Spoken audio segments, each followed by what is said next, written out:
8 शादियां कर चुकी थी युवती, 9वीं बार रचाया ब्याह तो खुली पोल। हैरान कर देने वाला क्या है ये मामला और क्या है ये शादी करके फंसाने वाली युवती का खेल, आइए आपको बताते हैं। नमस्कार, स्वागत है आपका हमारे चैनल में। आपके साथ मैं हूं सना। महाराष्ट्र के बीड जिले से एक दुल्हन और कई दूल्हे, हैरान करने वाली ये घटना सामने आई है। दरअसल यहाँ एक फर्जी शादी गिरोह का पर्दाफाश हुआ है, जिसने ग्रामीण इलाकों के सीधे साधे युवकों को अपना शिकार बनाकर उनके घर और जेबें खाली कर दी। ताजा मामला उमापुर गांव में सामने आया, जहां एक युवती ने अपनी 9वीं शादी के जरिए एक युवक से लाखों रुपए ठग लिए। आरोपी युवती ने उमापुर के युवक से पहले अलग अलग जिलों के 8 युवकों से शादी की थी। हर बार शादी के कुछ समय बाद वह पैसे लेकर फरार हो जाती थी। इस बार भी एजेंटों के एक संगठित गिरोह ने युवती को कुंवारी बताकर उमापुर के युवक के साथ उसकी शादी तय करवाई। पीड़ित युवक ने बताया कि शादी कराने के नाम पर एजेंटों बिचौलियों ने उससे लाखों रुपए वसूले। शादी के बाद जब युवती के पिछले कारनामों और उसकी बार बार शादी करने के पैटर्न के बारे में पता चला तो युवक के पैरों तले जमीन खिसक गई। इतनी बड़ी बात जानकर जाहिर सी बात है, शादी करने वाला दूल्हा तो सदमे में आ ही जाएगा, जहां युवती ने ऐसा कारनामा किया। गिरोह ने बड़ी ही चालाकी से युवक को प्रेम जाल और पारिवारिक दबाव में फंसाकर इस ठगी को अंजाम दिया। इस धोखाधड़ी का शिकार होने के बाद पीड़ित दूल्हे ने चकलंबा पुलिस थाने में शिकायत दर्ज कराई। पीड़ित ने जिले के पुलिस अधीक्षक से भी मुलाकात कर न्याय की मांग की। ये गिरोह ऐसे युवकों को निशाना बनाता है जिनकी शादी होने में कठिनाई आ रही है। गिरोह के सदस्य मैरिज एजेंट बनकर आते हैं और मोटी रकम लेकर फर्जी दस्तावेज तैयार करवाते हैं और शादी के कुछ ही दिनों बाद दुल्हन किसी न किसी बहाने से फरार हो जाती है। वहीं पुलिस द्वारा अब इस दुल्हन और इसके पूरे गिरोह की तलाश की जा रही है, जिसके लिए पुलिस द्वारा जगह जगह पर छापेमारी की जा रही है। मी योगेश शिंदे, राहणार उमापूर। माझ्या लग्नासाठी आम्ही स्थळ बघत होतो, माझे मामा, माझा भाऊ। तर ही बातमी माझ्या गावातील लग्न जुळवणाऱ्या एजंटला मिळाली, तर ते माझ्या घरी आले।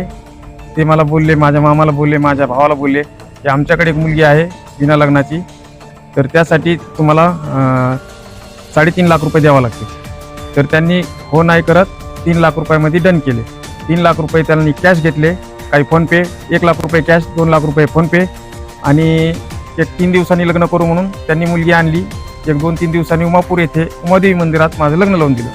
लग्न लावून दिल्याच्या नंतर काही दिवसांनी, 1 महिन्याभराने त्या मुलीची आई पण खोटी दाखवली, म्हणली आता मुलीच्या आईकडे जायचंय।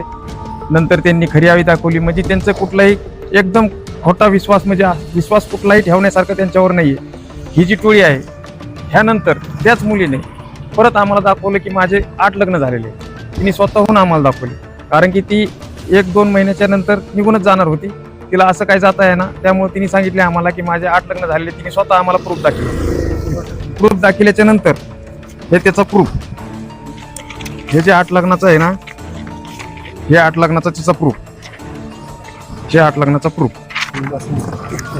गणेश अंदुरे आणि राधा अंदुरेने माझी फसवणूक केलेली आहे, आणि माझी एकच मागणी आहे, त्या मुलीचं तिचं नाव आहे, त्या मुलीचं नाव आहे भारती जितेंद्र गुमास्ते। तिचं वय आज रोजी 19 वर्ष आहे, पण या अगोदर त्यांनी 8 लग्न केली। त्या अगोदर तिने 2023 पासून ही त्यांच्यासोबत आहे, आणि 2023 पासून ही त्यांच्यासोबत 8 लग्न करून माझ्याकडे आली 9वं लग्न करायला। आणि शेवटी मी तिला सोनं, दागिने जे काय केले ते, घरात पैसे होते, माझा भाऊ, माझी आई सगळे पुण्याला असताना आम्ही दोघंच घरी राहायचो।